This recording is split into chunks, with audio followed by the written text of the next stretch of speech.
বুঝতো না। কিন্তু ছেলেটা তাকে ভালোবাসার মান বুঝিয়েছে, ভালোবাসা কি সেটা শিখিয়েছে। হঠাৎ করে একদিন ছেলেটা বলছে, তুমি কি আমাকে বিয়ে করবে? কিন্তু আমার পরিবার, আমার আত্মীয় স্বজন কাউকে খুঁজতে পারবে না, শুধু আমাকে খুঁজবে। তো মেয়েটা তার ভালোবাসাই পড়ে বলে দিল, হ্যাঁ ঠিক আছে, তোমাকে আমি বিয়ে করবো।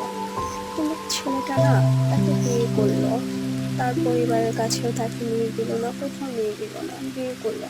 কিন্তু বিয়ের কয়েকদিন পর না মেয়েটাকে এত অবহেলা করলো যে সে থাকতেই চায় নাই। সে চেয়েছিল তার সংসার থেকে চলে আসতে, কিন্তু ছেলেটা আসতে দেয়নি, জোর করে আটকে রেখেছে।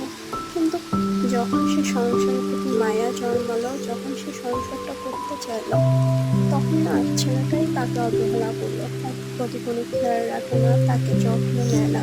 একদিন শেষমেশ ছেলেটাই তাকে ছেড়ে চলে গেল অনেক দূরে। আফসোস।